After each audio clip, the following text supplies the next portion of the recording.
جزاکم اللہ۔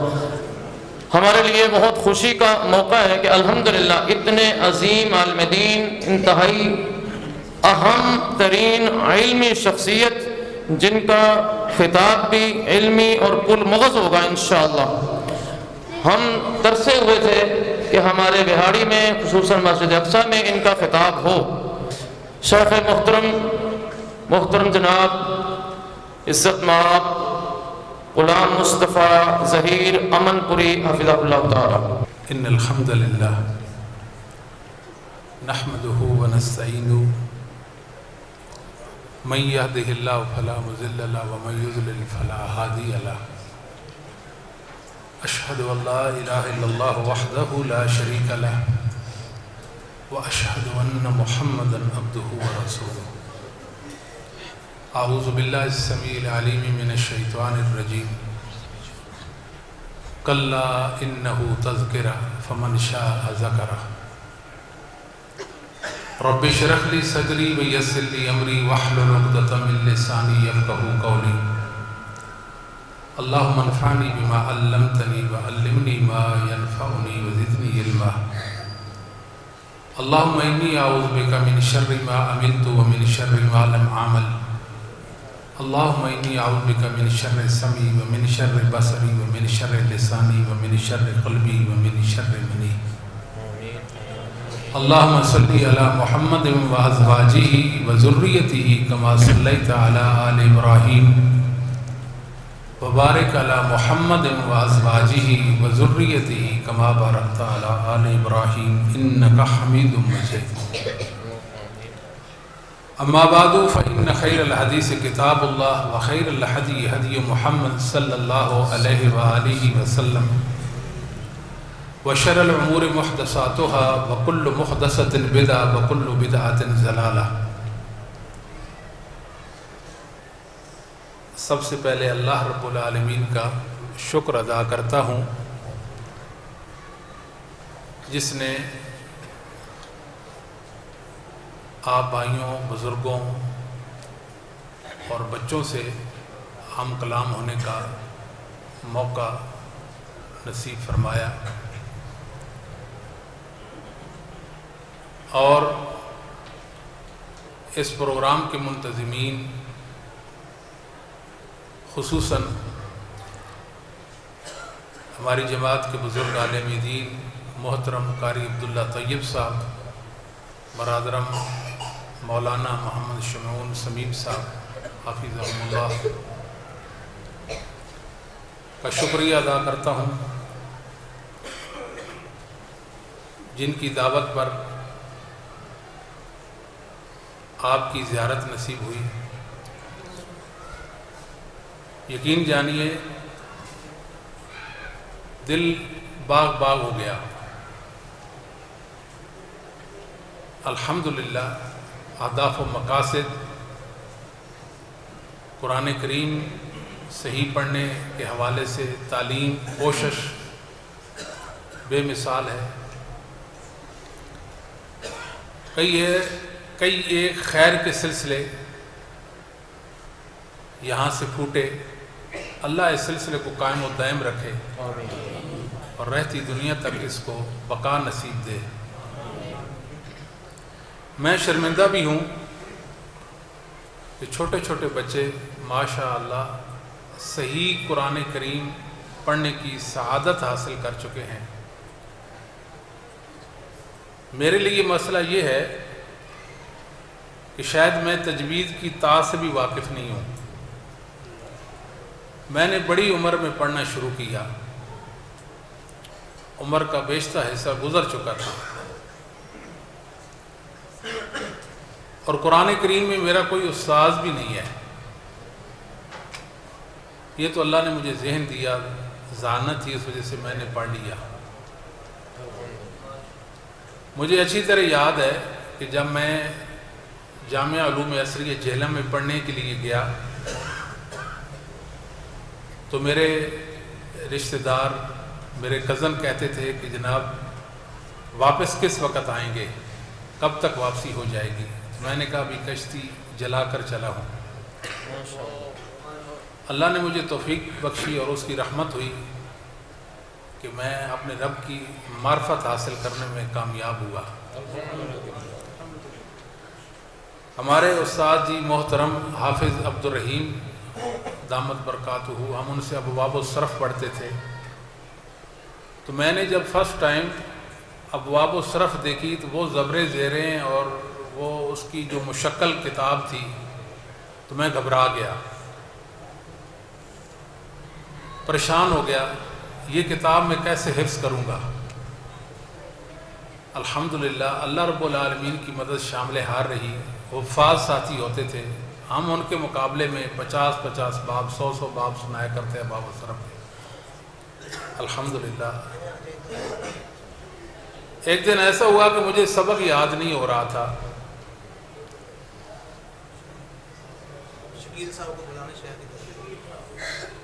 تو میں کلاس روم سے اٹھا،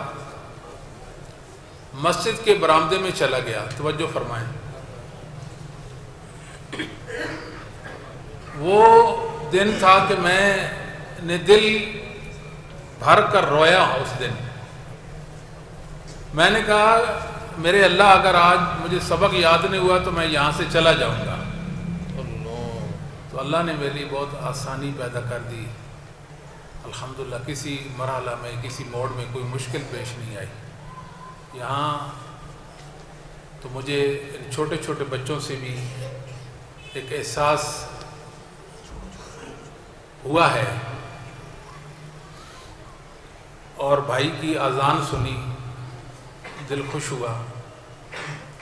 اذان کے حوالے سے بھی ایک بات آپ سماعت فرما لیں کہ اللہ کی توحید اور رسول کریم صلی اللہ علیہ وسلم کی رسالت کی 5 گانا پکار ہے اللہ کی زمین پر۔ یہ مبارک کلمات، انسان نیک اور صالح ہو اور خوش الحان ہو، اذان کہے تو فضائے آسمانی میں عجیب سی ایک کیفیت طاری ہو جاتی ہے۔ تفسیر ابن ابی حاتم میں اور تفسیر طبری میں امام سدی صغیر کے نام سے ایک بڑے مفسر گزرے ہیں، انہوں نے ایک واقعہ ذکر کیا ہے کہ مدینہ میں ایک یہودی رہتا تھا، اور اس واقعے کی سند حسن ہے۔ جب مؤذن کہتا تھا اشہد ان محمد رسول اللہ، وہ یہودی اذان سنتا، یہ کلمات سنتا تو کہتا کہ جھوٹا جل گیا، یہ کلمات کہتا تھا جواب میں۔ جی نہیں، یعنی نبی کریم صلی اللہ علیہ وسلم پر تان کرتا تھا کہ جھوٹا جل گیا۔ اشہد ان محمد رسول اللہ کے الفاظ سننے کے بعد یہ کہتا تھا۔ اللہ کا کرنا ہوا کہ ایک دن اس نے گھر کا دیا نہیں بجھایا اور سو گیا، آگ بھڑکی، اس کا سارے کا سارا گھر جل کر راکھ ہو گیا اور وہ بھی جل کر انگارہ بن گیا۔ اس طرح سنن نسائی کے اندر ایک روایت ہے، کوئی صحابہ نبی پاک صلی اللہ علیہ وسلم کے پاس گئے کہ ہمارے علاقہ میں ایک بیہ ہے، عیسائیوں کا معبد خانہ ہے، کنیسہ۔ جب ہم نے اذان سنی، اس نے اذان کے وہ مبارک کلمات سنے تو کہنے لگا دعوت حق، یہ سچ کی پکار ہے۔ بس یہ کلمات کہنے کے بعد وہ علاقہ چھوڑ کر کہیں چلا گیا، پھر کسی آنکھ نے اس کو نہیں دیکھا۔ بہت اچھی کوشش ہے، یہ بھائی مثال بنے ہیں۔ ہر بھائی کو چاہیے، ہر بزرگ کو چاہیے کہ اذان سیکھے۔ اللہ کے فضل و کرم سے یہ خیر کا سلسلہ ہے، ہمیں امید ہے اللہ تعالیٰ اس کو مبارک بنائیں گے۔ جہاں تک قرآن کریم کے حفظ کا تعلق ہے، انتہائی آسان ہے۔ خطیب بغدادی رحمۃ اللہ علیہ نے تاریخ بغداد میں لکھا ہے کہ میرے ایک شیخ تھے محدث، جنہوں نے 5 سال کی عمر میں قرآن کریم حفظ کر لیا تھا۔ اسلام کی تاریخ میں 5 سال کے بچے سے لے کر 60 سال کے بوڑھے نے قرآن کریم حفظ کرنے کی سعادت حاصل کی ہے۔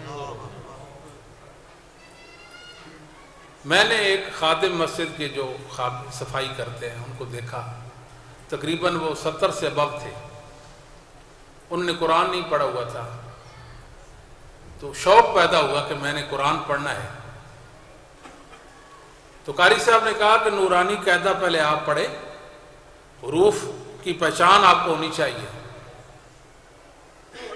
ایک لفظ الف با تا، یہ لفظ جو کئی گھنٹوں وہ ان الفاظ کو دہراتا۔ کبھی ایسا بھی ہوتا رات کو بچے سوئے ہوتے 12-1 بجے کا ٹائم، اور ان کی آنکھ کھلتی تو وہ بچے کو اٹھاتا کہ مجھے بتاؤ یہ حرف کیا ہے، وہ بچہ بتاتا یہ فلاں حرف ہے، جیم ہے وغیرہ۔ ایک دن میں نے دیکھا ایک پاؤ سبق اپنے استاد کو سنا رہے تھے۔ یہ قرآن آسان ہے، اور حفظ قرآن کریم کی سعادت یہ اللہ کا فضل عظیم ہے، اور سب سے پہلے یہ فضل اللہ نے محمد الرسول اللہ پر کیا۔ سب سے پہلا اللہ کا یہ فضل رسول اللہ صلی اللہ علیہ وسلم پر ہوا۔ قرآن پڑھنے والا انسان کتنا خوش نصیب ہے۔ بچے دیکھیں، ایک سبق کو کئی بار دہرانا ہوتا ہے، سبق کا جو دورانیہ ہے وقت، اس میں شاید سینکڑوں بار اس سبق کو وہ دہراتے ہیں، اور قرآن کریم کے ایک حرف پر 10 نیکیاں ملتی ہیں۔ آپ اندازہ لگائیں کہ کس قدر اجر و ثواب ہے، کس قدر سعادت و دارین ہے کہ حروف ایسے ہی پڑھتے جا رہے ہیں بار بار تکرار کے ساتھ۔ پتہ نہیں کتنی بار ایک بچہ یا حفظ کرنے والا انسان الفاظ کو دہراتا ہے۔ قرآن کریم میں علامہ قرطبی رحمۃ اللہ علیہ نے اپنی تفسیر قرطبی کے دباچہ میں یہ لکھا ہے کہ 3,20,015 حروف ہیں قرآن پاک کے، 6,235 آیات ہیں، اور 114 صورتیں ہیں قرآن پاک کی۔ اب بتائیں اس انسان کا کیا کہنا کہ جو ہر وقت قرآن کریم کی تلاوت کرتا رہتا ہے، اللہ کا کلام سیکھتا رہتا ہے۔ الاسماء و صفات کے اندر حافظ بیکی رحمۃ اللہ علیہ نے ایک روایت ذکر کی ہے، سید عبداللہ بن عمر بن عاص رضی اللہ تعالیٰ اس روایت کے راوی ہے، بیان کرتے ہیں من قرأ القرآن فقد استدرج النبوة بین جنبیہ غیر انہ لا یوحى الیہ۔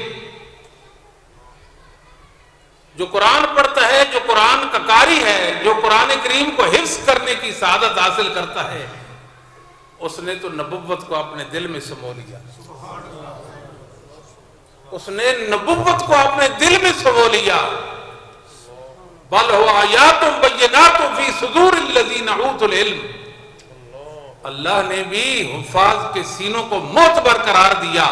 یہ قرآن، یہ میرے بندے حفاظ جو ہیں ان کے سینوں میں محفوظ ہے، بس اس پر وحی نہیں آتی۔ کتنا بڑا مقام و مرتبہ ہے، اور خصوصاً قرآن کریم کو صحیح پڑھنا، اس سے بڑی دنیا میں سعادت نہیں ہے۔ یہ میری زندگی کا خلاصہ کہہ دیں۔ سنن دارمی کے اندر ایک صحیح سند کے ساتھ روایت ہے، براء بن عازب رضی اللہ تعالیٰ اس کے راوی ہے کہ رسول اللہ صلی اللہ علیہ وسلم نے فرمایا حسنوا القرآن باصواتکم، قرآن کو خوبصورت آواز میں پڑھو، فإن صوت الحسن یزید القرآن حسنا، خوبصورت آواز سے قرآن پڑھنا قرآن کے حسن کو اور بڑھا دیتا ہے۔ سبحان اللہ و بحمدہ سبحان اللہ العظیم۔ میرے بھائیوں، میرے بزرگوں، دراصل ہم محروم لوگ ہیں، یہ درد دل کی بات ہے، ہم محروم ہیں،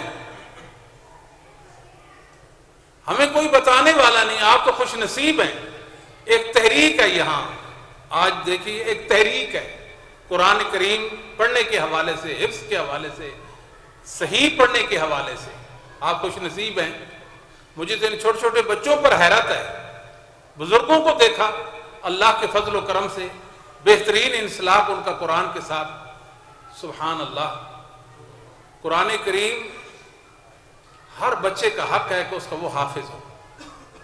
اگر اللہ نے آپ کو اولاد دی، بچہ ہے یا بچی ہے، بلا امتیاز بلا تفریق ان کو حافظ قرآن بنائیں.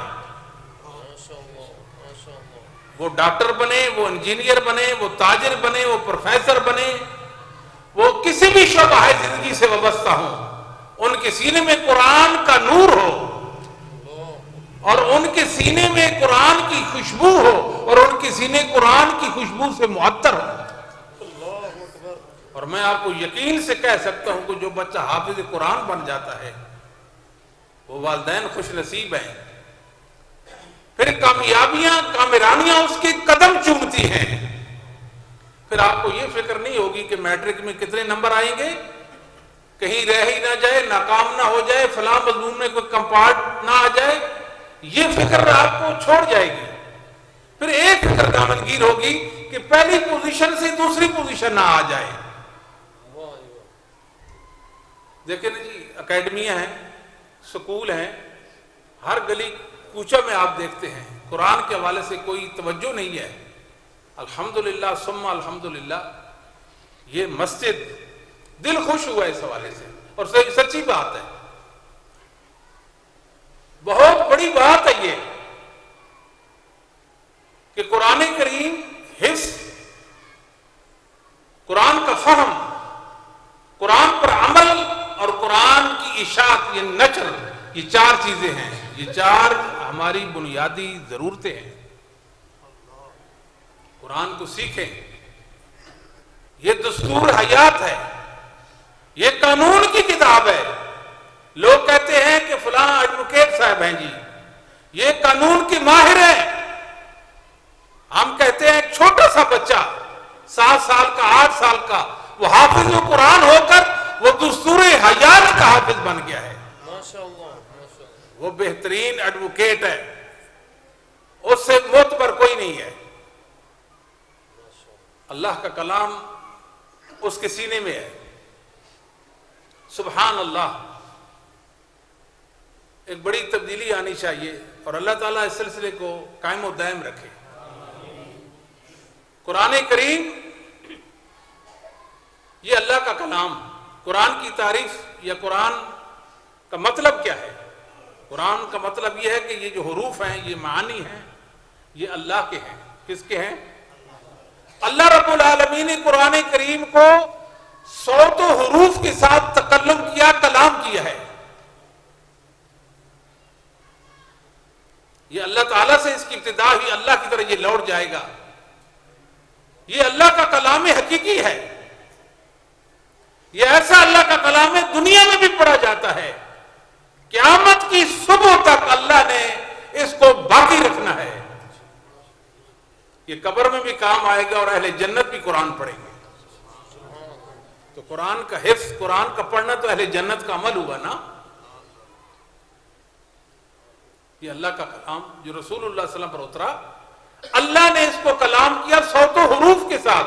جبرائیل نے اللہ سے سنا اور رسول اللہ صلی اللہ علیہ وآلہ وسلم نے جبرائیل سے سنا اور اصحاب محمد نے محمد الرسول اللہ سے سنا صلی اللہ علیہ وآلہ وسلم. قرآن کی یہ تعریف یا قرآن کا یہ معنی جو ہے یا مطلب، یہ اہل سنہ والجماعت کے علماء حق جو ہیں، ائمہ مسلمین، انہوں نے یہ بیان کیا ہے. اس معنی میں قرآن کو اہل سنہ اہل حدیث کے علاوہ اس کائنات میں کوئی بھی نہیں مانتا. یہ بات آپ کو سمجھ نہیں آ سکتی، بہت مشکل کام ہے. یعنی جو قرآن کریم کی تعریف ہم نے کی ہے، اس تعریف میں اہل سنت والجماعت کے علاوہ اس معنی میں قرآن کو کوئی بھی نہیں مانتا. پھر کہہ دوں اللہ نے اس کو 100 حروف کے ساتھ تکلم کیا. اس کے حروف اور معانی اللہ کے ہیں. جبرائیل نے اللہ سے سنا، رسول اللہ نے جبرائیل سے، اصحاب محمد نے محمد الرسول اللہ سے سنا. یہ اللہ کا کلام حقیقی ہے. اس معنی میں قرآن کو اس کائنات میں اہل سنت والجماعت کے علاوہ کوئی نہیں مانتا. اب نام لینے کی ضرورت تو نہیں ہے نا، اب بات سمجھ گئے نا. یہ ہماری دعوت ہے. آئیے ائمہ اہل سنت پر بھروسہ کی، ان کے اعتقاد کو لیں. دنیا میں بہت سارے لوگ ہیں جو ہم قرآن کو مانتے ہیں، یہ لفظ کہہ دینا مانتے ہیں یہ ہلکا پھلکا لفظ ہے، اس میں کوئی اتنا زیادہ وزن نہیں ہے. اس سے یہ پوچھا جائے بتائیے قرآن کیا ہے، قرآن کی تعریف کریں. اگر اہل سنہ والجماعت کے عقیدہ کے مطابق تعریف کرتا ہے پھر مانے کہ ہاں یہ قرآن کو مانتا ہے. اب کتنے لوگ ایسے دنیا میں قرآن قرآن کرتے ہیں، قرآن قرآن کرتے ہیں، اس معنی میں قرآن کو نہیں مانتے کہ اللہ نے اس کو تکلم نہیں کیا. وہ کہتے ہیں کہ اللہ نے اسے تکلم نہیں کیا، یہ بات کرتے ہیں. یہ الفاظ جبریل کے ہیں یا محمد صلی اللہ علیہ وسلم کے، اللہ رب العالمین کے نہیں ہیں. نعوذ باللہ. یا یہ ہے کہ اس کے علاوہ کیا کرتے ہیں، قرآن کریم پورا قرآن کلام اللہ یا کم از کم آدھی آیات کو مجاز، استعارہ اور تمثیل کی بھیڑ چڑھا دیتے ہیں.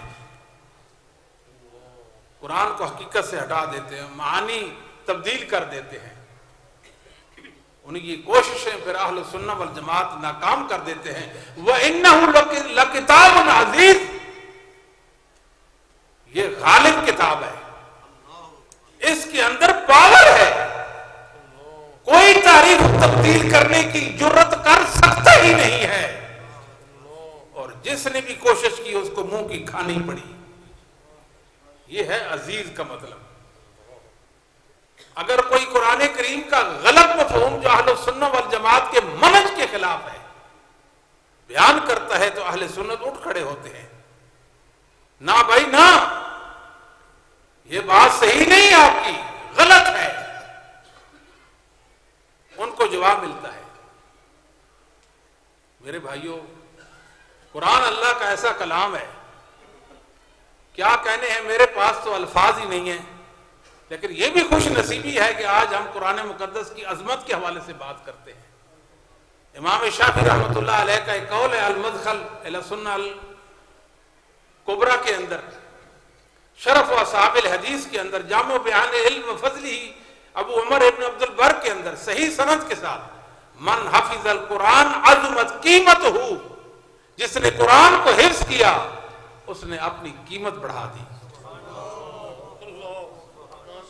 وہ تو ہیرا بن گیا، وہ منفرد امتیاز حیثیت کا انسان ہے، ممتاز حیثیت کا انسان ہے. قرآن کریم، علامہ غزالی رحمہ اللہ فرمایا کرتے ہیں کہ اللہ نے انسان کو خالی الذہن پیدا کیا. اب تفصیل میں نہیں جانا، وقت بہت مختصر ہے. خالی الذہن پیدا کیا. دنیا میں آتا ہے اولاد اللہ تعالیٰ کی انمول نعمت ہے، اس کی قدر کرنی ہے. اللہ نے آپ کو صاف شفاف تختی دی ہے، ایک لوح دی ہے تختی. اس تختی پر سب سے پہلے اللہ کا کلام لکھیں. بچہ تکلم کرے تو اللہ کے کلام کے ساتھ کرے. اور جو والدین، علامہ غزالی کہتے ہیں، جو والدین بچوں کو حفظ قرآن کریم نہیں کراتے وہ ان کے ساتھ خیانت کرتے ہیں. توجہ، پھر سنیے، جو والدین اپنے بچوں کو حفظ قرآن کریم حفظ نہیں کراتے وہ ان کے ساتھ کیا کرتے ہیں؟ خیانت کرتے ہیں. ایک امانت تھی، اس کے اندر خیانت کر دی. ان کا حق تھا کہ ان کو قرآن کریم حفظ کرایا جائے، ان کا حق سلب کر لیا گیا یا ان کا حق سے محروم کر دیا گیا. یہ خیانت ہے. اس لیے میرے بھائیوں، آپ کوشش کریں آج کے بعد اس تحریک کا حصہ بن جائیں. ہر بچہ حافظ القرآن، ہر بچہ حافظ القرآن، ہر بچی حافظہ، ہر بچی حافظہ. 10 بچیاں تو 10 کی 10 بچیاں حفاظ ہو، 10 بچیاں 10 کے 10 بچے. اور میں سفارش کروں گا شیخ سے کہ آپ ضرور اس کوشش کو آگے بڑھائیں. اور ساتھ ساتھ یہ بھی میں عرض کروں گا کہ قرآن کریم کے ساتھ ساتھ اگر یہاں درس نظامی کا سلسلہ شروع کر دیا جائے تو یہ نور علی نور ہو جائے گا. یہ مسجد علم کا گہوارہ بن جائے گی. یہاں خیر پھوٹے گی, قرآن و حدیث کی صدائیں بلند ہوں گی, انسانوں کو ہدایت ملے گی, انسانوں کو علم ملے گا, خیر نصیب ہوگی. عرض کرنے کا مقصد یہ تو علامہ غزالی رحمۃ اللہ علیہ کی بات ہے. صحیح بخاری میں ابو ہریرہ رضی اللہ تعالیٰ سے ایک روایت ہے, اور عبداللہ ابن عباس اس روایت کے راوی ہیں, دو صحابی اس کو بیان کرتے ہیں. ایک شخص نبی کریم صلی اللہ علیہ وسلم کے پاس آیا, کہنے لگا کہ میں نے خواب دیکھا ہے. خواب کیا ہے کہ میں نے بادل کا ٹکڑا دیکھا, اس سے شہد ٹپک رہا ہے اور گھی ٹپک رہا ہے. بادل کا ٹکڑا دیکھا, اس سے کیا ٹپکتا ہے؟ شہد کے قطرات. جس طرح موسلا دھار بارش گرتی ہے نا, ایسے شہد کی بارش ہو رہی ہے اور گھی کی بارش ہو رہی ہے.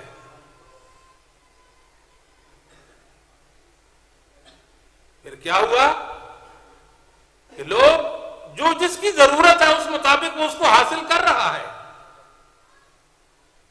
یا لوگ اپنی ہتھیلیوں میں وہ شہد اور وہ گھی حاصل کر رہے ہیں, لے رہے ہیں, چپٹ رہے ہیں. پھر کیا ہوا, زمین سے آسمان تک ایک رسی چڑھ گئی. میں نے آپ کو دیکھا, یعنی محمد صلی اللہ علیہ وسلم کو دیکھا کہ آپ اس رسی کو پکڑتے ہیں, اوپر کو چڑھتے ہیں, آسمان کی بلندیوں کو آپ پہنچ گئے. پھر ایک دوسرا شخص اس رسی کو پکڑتا اوپر چڑھ گیا. پھر ایک تیسرا شخص وہ بھی اوپر چڑھ گیا. جب چوتھا شخص اس نے رسی کو پکڑا, ٹوٹی, پھر سے جڑ گئی. رسول اللہ صلی اللہ علیہ وسلم, ابو بکر, عمر, عثمان, اصحاب ثلاثہ, رسول اللہ صلی اللہ علیہ وسلم کے بعد اللہ کے سچے دین پر اور غلبہ دین کی کوشش اللہ نے ان سے لے لی. ابو بکر بولے رضی اللہ تعالیٰ عنہ, اللہ کے نبی آپ مجھے اجازت فرمائیں, میں اس خواب کی تعبیر کرتا ہوں. واہ, ابو بکر کا کیسا مبارک علم تھا جو نبوت کے سامنے یہ اجازت مانگتے ہیں. اللہ کے نبی آپ فرمائیے میں اس کی تعبیر کرتا ہوں. آپ کریں, تعبیر کریں. یہ جو بادل کا ٹکڑا ہے, اس سے مراد اسلام. جو ماکھو ٹپک رہا ہے, شہد جو ٹپک رہا ہے, وہ قرآن. بات سمجھے, قرآن میں حلاوت ہے, قرآن میں مٹھاس ہے. یہ رب کا کلام ہے نا, دلوں تک اثر پذیر ہوتا ہے. اللہ فرماتے ہیں اگر یہ پہاڑوں کو اللہ مکلف بناتا اور ان کے دل ہوتے پہاڑوں کے, اللہ ان کو مکلف اور اس کے دل پھٹ جاتے, وہ پہاڑوں میں لرزہ آ جاتا. یہ انسان ہے جس کا دل اتنا سخت ہو گیا کہ قرآن کو برداشت کر لیتا ہے. یہ اللہ کا کلام بہت اثر رکھتا ہے. تو یہ حلاوت ہے. پھر نبی پاک صلی اللہ علیہ وسلم نے فرمایا کہ آپ نے جو تعبیر کی ہے, اصبت بعضاً واخطأت بعضاً, کچھ ایسا آپ سے کوئی خطا ہو گئی ہے. مراد کیا ہے کہ اصل شہد سے مراد قرآن ہے, اور سمن گھی سے مراد حدیث ہے. گھی نرمی کے لیے ہوتا ہے, حدیث کے ساتھ قرآن نرم ہو جائے گا. کیا مطلب ہے؟ قرآن کے مفاہیم اور معنی واضح ہو جائیں گے حدیث کے ساتھ. یہ اصل خواب کی تعبیر ہے. قرآن اور حدیث دونوں اللہ نے آسمان سے اتارے ہیں, دونوں اللہ نے. وَأَنزَلَ اللَّهُ عَلَيْكَ الْكِتَابَ وَأَنزَلَ اللَّهُ عَلَيْكَ الْكِتَابَ وَالْحِكْمَةَ وَعَلَّمَكَ مَا لَمْ تَكُنْ تَعْلَمْ وَكَانَ فَضْلُ اللَّهِ عَلَيْكَ عَظِيمًا. اللہ تعالیٰ فرماتے ہیں کہ اللہ نے آپ پر قرآن و حکمت کو اتارا. کس کو اتارا؟ قرآن و حکمت کو اتارا. اللہ نے قرآن کو بھی اتارا اور حکمت کو بھی اتارا. قرآن کو بھی حکمت کہا گیا, حدیث تو حکمت ہے ہی ہے. حکمت کہتے ہیں حکمت الدابہ, جانور کی لگام کو کہتے ہیں. جانور کی لگام کو کہتے ہیں، حکمت الدعوہ۔ جب تک قرآن کے ساتھ حدیث نہیں ملے گی انسان کبھی بھی قرآن کو صحیح نہ سمجھ سکتا ہے نہ قرآن پر عمل کر سکتا ہے۔ سیدھی راہ پہ رہنے کے لیے، ہدایت پر، حق پر قائم رہنے کے لیے لگام حدیث کی لگے گی، لگام حدیث کی لگے گی، پھر قرآن سمجھ آئے گا، ورنہ دنیا بھٹکی ہے۔ میں نے عرض کیا ہے نا کہ پورے کلام مقدس کو لوگوں نے مجاز، استعارہ اور تمثیل پر معمول کر دیا۔ اللہ کروڑوں رحمتیں فرمائے، اللہ کروڑوں رحمتیں فرمائے، جہاں لیٹا ہے وہ اللہ کا بندہ شیخ الاسلام ابن تیمیہ رحمہ اللہ تعالی، دونوں بت توڑ دیے۔ ابن تیمیہ نے تعویل اور مجاز کے دونوں بت گرا دیے۔ اب قیامت تک جو بھی قرآن کی حقیقت کو جب مجاز میں بدلے گا اہل سنت یوں کھڑے ہو جائیں گے، نہ نہ نہ ایسا نہیں۔ تو قرآن اللہ کا کلام ایسا کلام ہے، کیا کہنے ہیں، اللہ کی حفاظت کے ساتھ یہ محفوظ ہے۔ اِنَّا نَحْنُ نَزَّلْنَا الذِّكْرَ وَإِنَّا لَهُ لَحَافِظُونَ، ہم نے یہ ذکر اتارا ہے۔ ذکر کا معنی نصیحت، یہ قرآن نصیحت ہے، حدیث بھی نصیحت ہے، اور ہم ہی اس کے محافظ ہیں۔ ذکر یہ تذکیر سے ہے، ذکر تذکیر سے ہے، اس کا اسم فعل ہے، یعنی وہ اس کا اور یہ اسم فاعل کے معنی میں ہے۔ اس کا معنی ہے مذکر، قرآن بھی مذکر ہے، حدیث بھی مذکر ہے، قرآن بھی مذکر ہے، رسول اللہ صلی اللہ علیہ وسلم بھی مذکر ہیں، قرآن بھی نصیحت کرتا ہے، حدیث بھی نصیحت کرتی ہے، اللہ کی حفاظت کے ساتھ محفوظ۔ اس آیت کے ضمن میں علامہ قرطبی رحمۃ اللہ علیہ نے ایک واقعہ نقل کیا مامون امیر المومنین کا، اگرچہ اس کی سند ثابت نہیں، ضعیف ہے، حسین بن فام راوی اس کے اندر متکلم فی ہے، ائمہ کہتے ہیں کہ لیس بالقوی، کبھی نہیں، لیکن واقعہ اس کے اندر عبرت ہے۔ مامون کا دربار ہے، ایک نوجوان آیا جو یہودی ہے، خوبصورت، حسین و جمیل، الڑ جوان، دیکھا ہے یہودی، یہ جہنم میں جل جائے گا، افسوس کیوں نہ ہم اس کو اسلام کی دعوت دیں، یہ اللہ کی جنت پہ چلا جائے۔ کہا ایمان لے آؤ، اللہ پہ، رسول پہ، قرآن مانو۔ اس نے دعوت سنی، کوئی جواب نہیں دیا، گھر چلا گیا۔ اس نے تورات لی، یہودیوں کی کتاب، موسیٰ علیہ السلام پر نازل ہونے والی کتاب، اس کے نسخے تیار کیے، آیات نکال دی، کچھ داخل کر دی، کچھ آیات داخل کر دی، نکال دی، کچھ آگے کر دی، پیچھے کر دی، گڑبڑ کر دی، تغیر کر دیا، تبدل کر دیا، تحریف کر دی، اور مارکیٹ میں آ گیا، یہودیوں تمہاری کتاب ہے، مقدس کتاب تورات ہے تمہاری، یہ مجھ سے خریدو۔ یہودیوں نے آنکھیں بند کر کے ہاتھوں ہاتھ کتاب خرید لی، ہماری کتاب، ہمارے مذہب، ہماری کتاب۔ واپس گھر گیا، انجیل لکھی، اس کے اندر بھی تغیر لایا، تبدل لایا، آگے پیچھے آیات کر دی، کچھ نکال دی، کچھ داخل کر دی، مارکیٹ میں لایا، عیسائیوں، نصارہ، یہ تمہاری کتاب ہے، ہاتھوں ہاتھ خرید لیتے ہیں۔ اگلا مرحلہ قرآن کریم کا ہے، قرآن کریم لیا، اس کو لکھا، کچھ آیات نکالی، کچھ داخل کر دی، آگے پیچھے کر دی، تغیر کیا، مارکیٹ میں مسلمانوں تمہاری یہ مقدس کتاب قرآن ہے، مجھ سے خریدو۔ دیکھا تو آیات کا مسئلہ، لے جاؤ، یہ اللہ کا کلام نہیں، یہ قرآن نہیں ہے، ہم نہیں لیتے، یہ بات نہیں سمجھے۔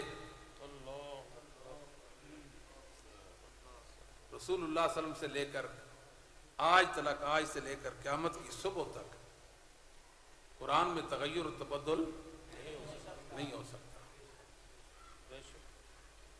یہ معجزہ ہے، اصل لفظ تو ہوتا ہے آیہ،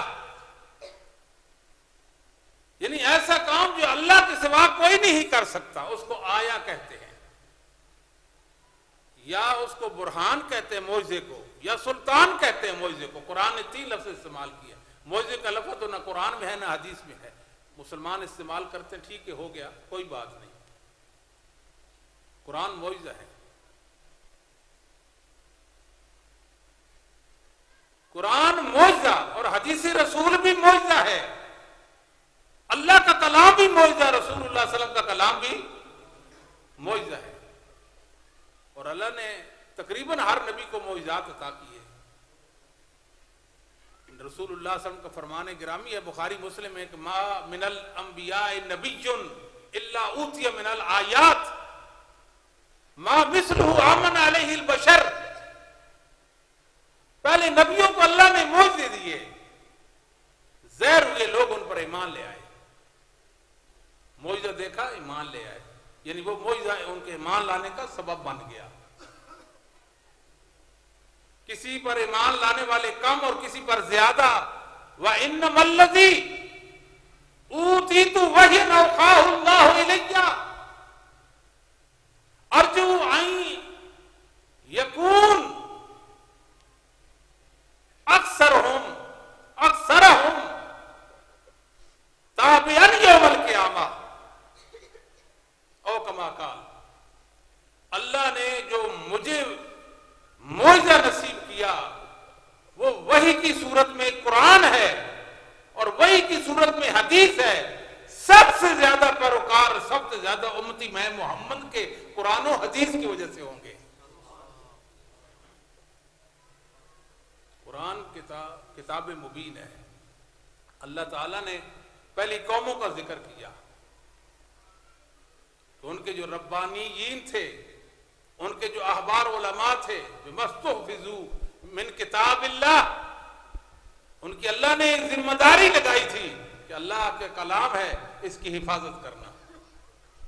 انہوں نے اس کو ضائع کیا، تورات کو کیا اور انجیل کو ضائع کر دیا اور کئی کتابوں کو ضائع کر دیا۔ ہے قرآن اِنَّا نَحْنُ نَزَّلْنَا الذِّكْرَ وَإِنَّا لَهُ لَحَافِظُونَ۔ اللہ نے اس کو محفوظ رکھا ہے، مسلمانوں نے اس کی حفاظت کی ہے۔ حفاظت کا دیکھ لیں آپ سلسلہ کر۔ چھوٹے چھوٹے بچے قرآن کریم کے حافظ بھی ہیں اور صحیح پڑھنے کی سعادت بھی رکھتے ہیں۔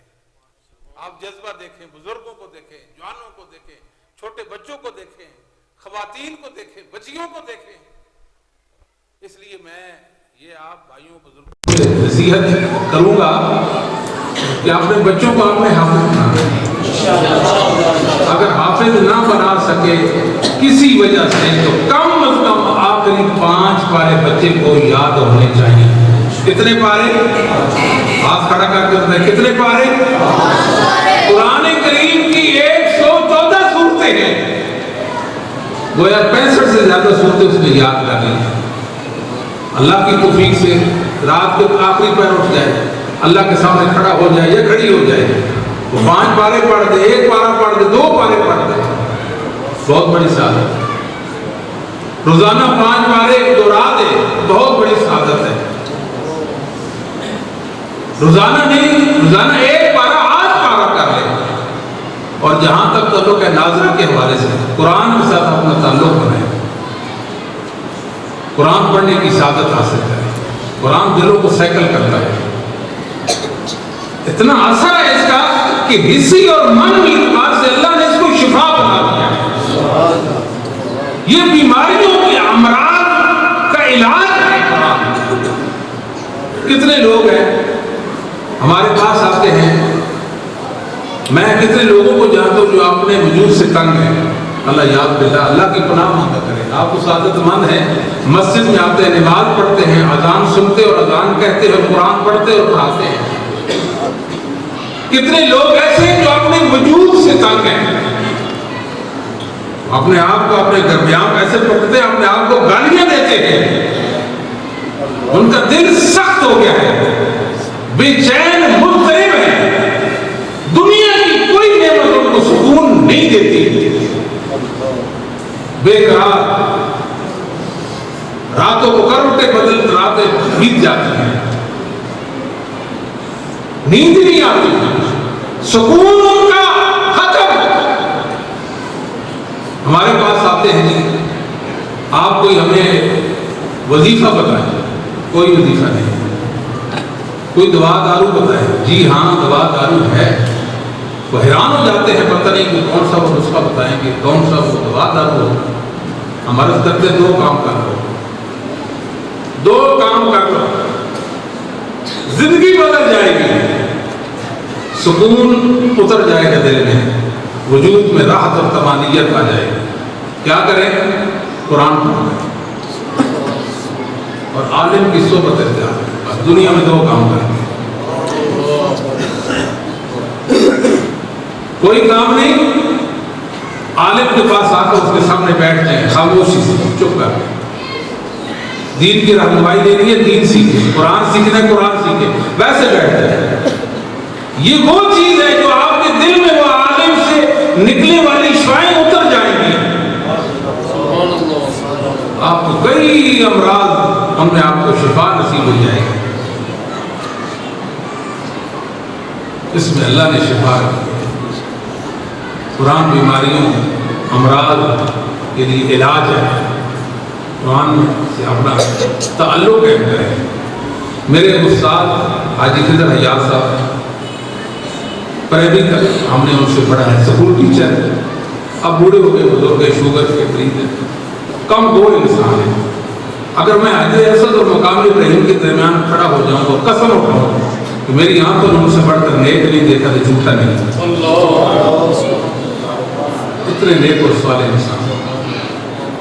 ایک دن رمضان مبارک میں مسجد کے سیر میں بیٹھے ہوئے تھے، تو میں نے ان سے پوچھا، استاد جی ہم کہتے ہیں اسکول کی جو ٹیچر جو معلم ہوتے ہیں استاد جی کہتے ہیں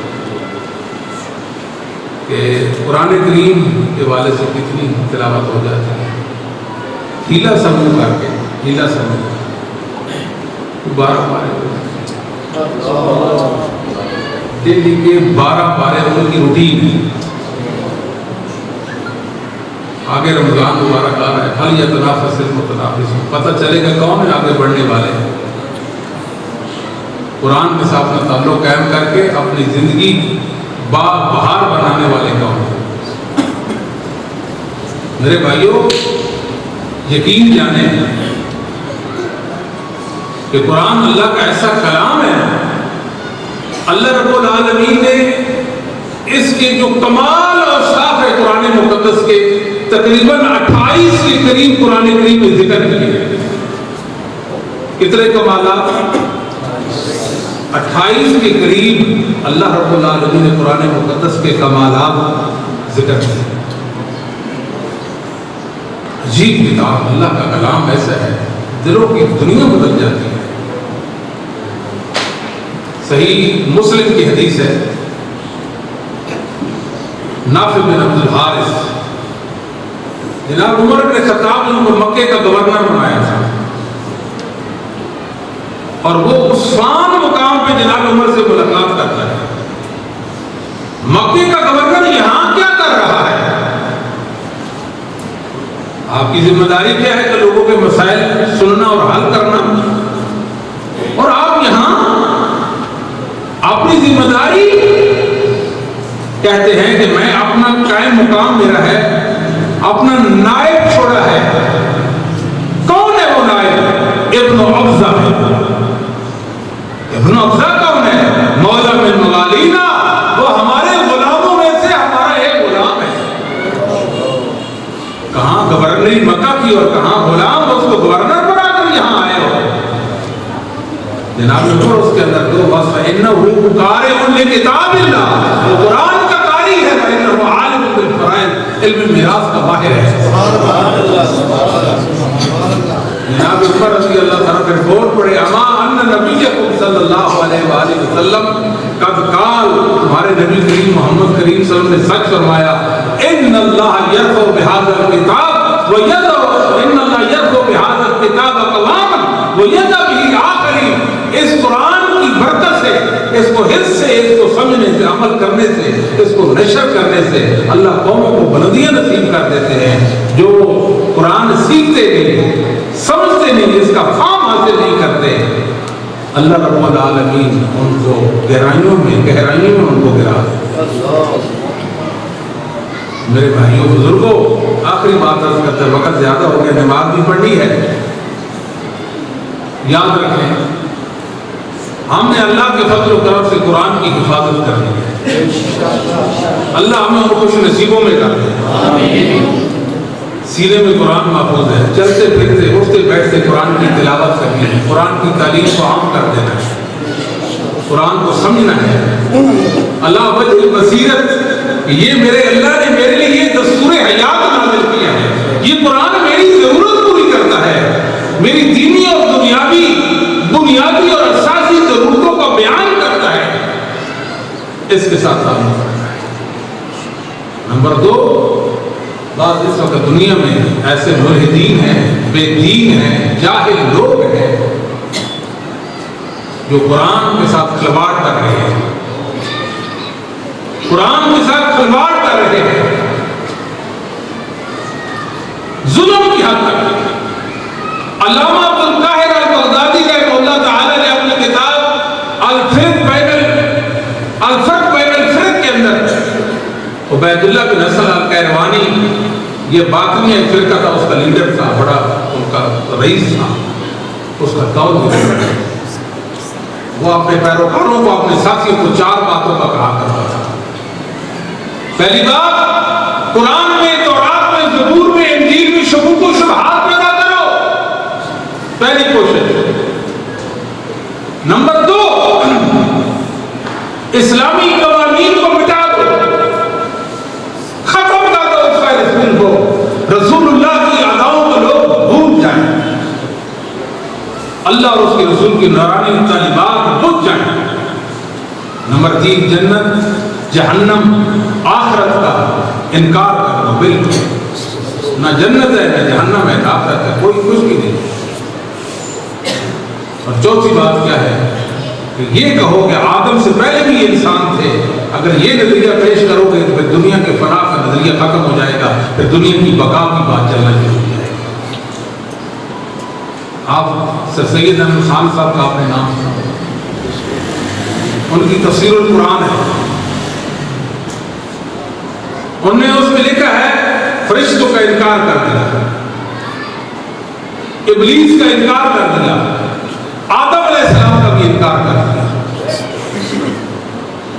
لکھا ہے یہ جو لوگ خاص طور پر آدم کا نام ذکر کرتے ہیں، عوام الناس، مسجد تو اللہ کہتا ہے یہ بابا آدم، یہ کوئی خاص شخصیت اور ذات نہیں تھی بلکہ نوع انسانیت سے ظلم کیا، من پسند معانی اور مطالب قرآن کے لیے کہا یہ جو فرشتے ہیں یہ ملکوتی قوا، یہ ابلیس، یہ شیطان، یہ بہیمی قوا ہے، یہ سارے قوا ملے تو ایک انسان وجود میں آتا ہے، نہ فرشتے نہ شیطان، کچھ بھی نہیں۔ یہ لوگ ظلم کی حد تک قرآن کریم میں دخیل ہوئے۔ فَقُلْ نَضْرِبْ بِعَصَاكَ الْحَجَرَ، اللہ تعالیٰ فرماتے ہیں ہم نے کہا کہ آپ اپنا آسا اس پتھر پر ماریں۔ وہ اس میں ترجمہ کرتے ہیں کہ آپ اپنا آسا لے کر اس چٹان پر چلے۔ حجر کا معنی کیا اور چٹان؟ حجر تو نہیں ہو سکتا نا، وہ پتھر ہوتا ہے، پتھر اور ہوتا ہے، چٹان اور ہوتا ہے۔ اس کو مجاز میں تمثیل مثال بنائی، حقیقت سے ہٹا دیا، یہاں معنی چلنا کر لیا۔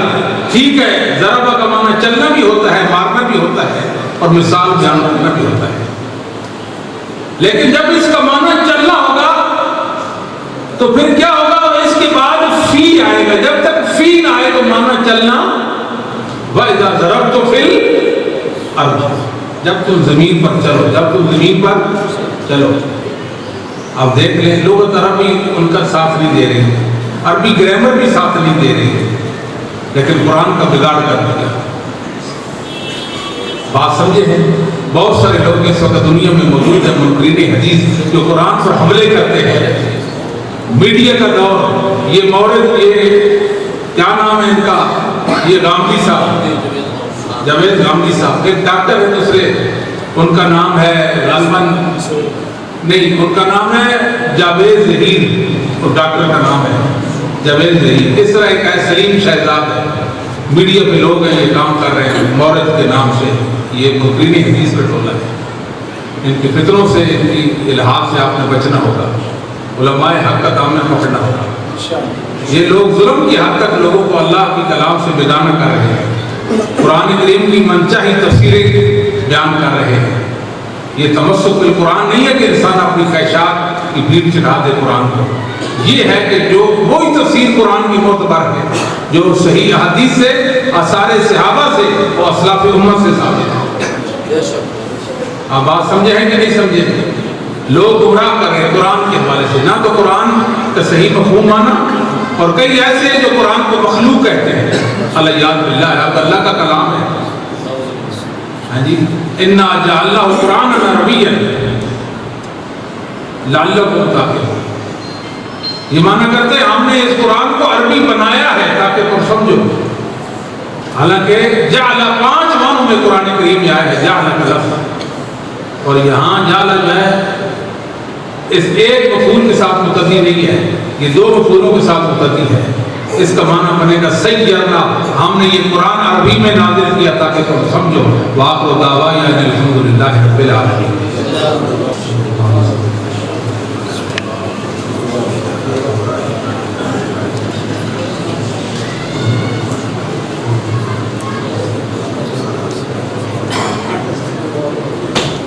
اللهم إني أسألك أن أشهد أنك أنت الله لا إله إلا أنت الأحد الصمد الذي لم يلد ولم يولد ولم يكن له كفوا أحد ربنا ظلمنا أنفسنا وإن لم تغفر لنا وترحمنا لنكونن من الخاسرين ربنا لا تؤاخذنا إن نسينا وأخطأنا ربنا ولا تحمل علينا إصرا كما حملته على الذين من قبلنا ربنا ولا تحملنا ما لا طاقة لنا به واعف عنا واغفر لنا وارحمنا أنت مولانا فانصرنا على القوم الكافرين۔